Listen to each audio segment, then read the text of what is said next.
Hello everyone, welcome back to the Tensei Slime Light novel recap series here on AniMonolith. Continuing from the previous events, while Masayuki was busy being kissed by Velgrind and somehow promised a shining future as the Emperor of the Empire. At the same time, Dino was resurrected outside the labyrinth.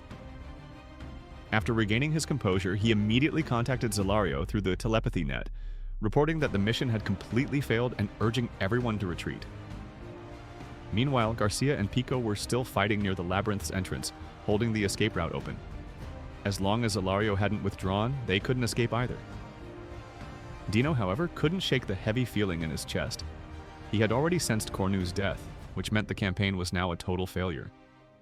Even so, he couldn't simply abandon Gracia and Pico. After all, they had once been his subordinates before Feldway forced them under his control. And then there was Zegion, the so-called Mist King, a monster who could shatter entire illusionary domains like child's play. Dino realized that trying to conquer the labyrinth head-on was utterly impossible. Tempest's high-ranking members weren't just strong, they were monsters among monsters. Sighing, Dino muttered to himself, "This must be the first time Feldway's plans have ever failed. He'll be furious. But honestly, just surviving this mess is lucky enough." What made him even more depressed was the realization that his days of living peacefully inside the labyrinth were now over. Strangely enough, Dino had come to enjoy his lazy life there, helping Vesta with research, chatting with Gabil, watching the scholars make new discoveries. It had been a comfortable, almost carefree life, something he never thought he'd miss. And let's not forget, Dino had originally been planted here by Guy Crimson as a spy. He hardly ever sent reports, but Guy's temper was infamous. If Guy decided to be serious about this failure, Dino could already imagine the pain. "Ugh, what a hassle," Dino groaned. Rather than keep overthinking, he decided to hurry toward where Gracia and Pico were still holding out. The retreat wasn't over yet. At this point, Dino finally arrived at the battlefield, and what he saw left him stunned. In front of him was Gracia, the muscular female warrior, clashing head-on with Geld. The sight was shocking. Gracia's strikes weren't just physical blows, they carried mana tinged with the intent to destroy. Normally, if an opponent were struck by such an attack, no healing potion could mend the wound. And yet Geld stood firm. His body was covered in blood, but Dino realized there wasn't a single visible injury. Wait, so that's how he's holding out against Gracia? Dino's doubts were answered the moment Gracia swung her longsword and cleaved through Geld's scale shield, even managing to slice open his arm. But Geld didn't even flinch. He simply discarded the broken shield, pulled out another from his stomach pouch, and raised it as if nothing had happened. And then Dino noticed Geld's arm was already healed. Ultra speed regeneration. Dino realized with a chill. That terrifying ability explained how Geld could withstand Gracia's fierce, mana-charged strikes. The two warriors didn't hold back. "You're too stubborn.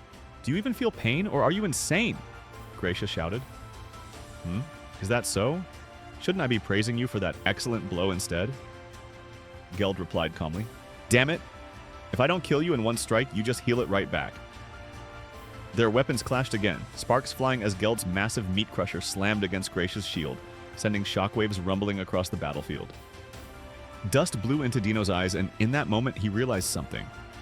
I've been underestimating them. These people are all insane. This whole country is full of monsters. And it wasn't just on the ground. Above Dino's head, another fierce duel was raging. The petite and childlike Pico was facing off against the Kumara in the skies. "Ugh, dodging left and right is so annoying," Pico groaned. "Ha, that's my line. You don't even have wings, yet you dare act cocky while flying?" Kumara snapped back. The truth was, Kumara didn't need wings. She controlled gravity itself, granting her free movement in the air. For Pico, it was incredibly troublesome, and both were already tired of the endless game of chase.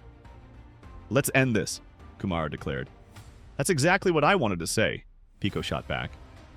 Pico unleashed Black Thunder, a devastating storm of lightning that scorched the ground. But it had no effect on Kumara. After all, one of her tailed beasts, the Thunder Tiger Raikou, specialized in lightning. Against Pico's element, Kumara's defense was overwhelming. Now it was Kumara's turn. 8 of her 9 tails whipped forward, slashing at Pico in a deadly flurry, while the 9th struck from another angle. But Pico's spear flashed brilliantly, parrying every strike. Sparks and shockwaves danced across the battlefield as the two girls clashed on equal terms.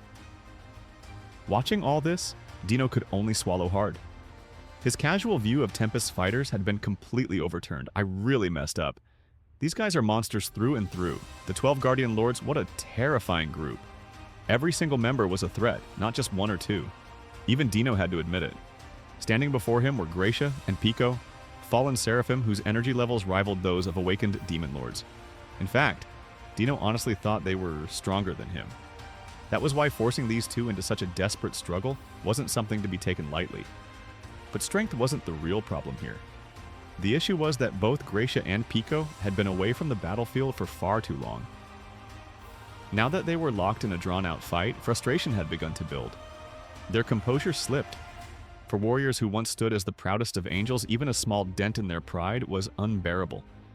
Of course, Dino had no right to complain. He simply shouted his decision. "Fall back, we're retreating!" Naturally, neither of the two women took it well. "Retreat? Don't be ridiculous. I was just about to get serious," Gracia snapped. "Shut up. From the moment you two started fighting directly, the plan was already ruined," Dino barked back. The truth was, Pico and Gracia's roles had never been to engage in close combat. They were supposed to support from the rear.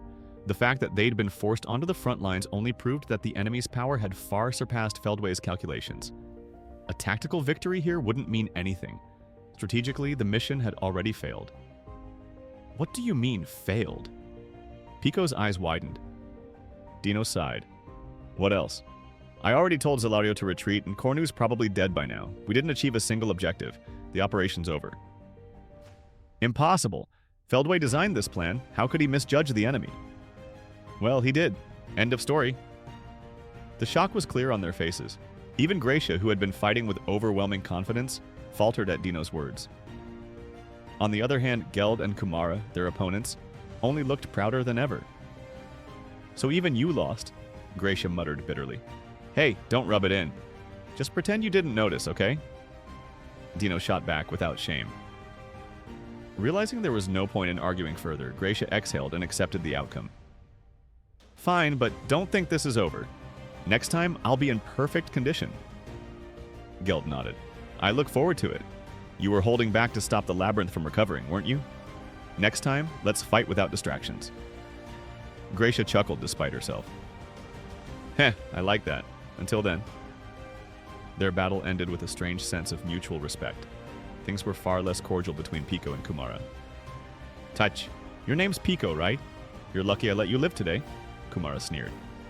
"Ha, don't kid yourself. I wasn't even fighting seriously. You're the lucky one still breathing," Pico fired back. The two glared at each other, then simultaneously turned away in disgust. The hostility was still there, but at least the battle was over. And so, with tensions unresolved but the fighting ceased, Dino and his group successfully withdrew from the labyrinth. Earlier, on another part of the battlefield, Zelario, one of the three Phantom Commanders, was locked in a duel against Charis and Trainee. Despite the fierce resistance from the two spirit warriors, Zelario stood completely unscathed. On paper, the combined magicules of Charis and Trainee exceeded Zelario's. But quality mattered far more than quantity. As a former seraphim, one of the strongest angels in existence, Zelario possessed a natural advantage over spirits. Even after his fall, that superiority remained. With his prided distortion field, most of their attacks simply could not touch him. Still, Zelario kept their names in mind, especially Charis. Rarely had he seen such composure, carefully manipulating energy, probing for weaknesses, and refusing to panic. In contrast, Trainee relied on powerful spirit magic, but against Zelario, it had little effect. To him, she was dangerous but manageable. The real problem was that Charis was beginning to lose patience. His measured caution was slipping away. Zelario could already see the battle's end. Trainee, straining to maintain her Spirit King fusion, finally spoke. "Charis Dono, I can only last a few more seconds. Do you have a plan?" Charis smiled, even in desperation. "Don't worry, Rimuru-sama and Veldora-sama trained me well. I won't give up until the very end." That resolve, Trainee shared. Even as their energy drained, both refused to back down. To Zelario, it was infuriating. "You fools, do you think resurrection will save you? Once Dino captures Ramirez, immortality in this labyrinth will vanish. Your deaths will be final. Still, I'll grant you a painless end." But his so-called mercy only earned mocking laughter. "You don't get it, do you?" Charis grinned. "Taking it easy when you're about to win, that's a death flag. Rimuru-sama's pulled off miracles before. Who's to say it won't happen again? And as if to prove his words true, a voice thundered across the battlefield. Correct. If you dare lay hands on Ramirez-sama, then you'll face me. Adelman, the Gehenna Lord.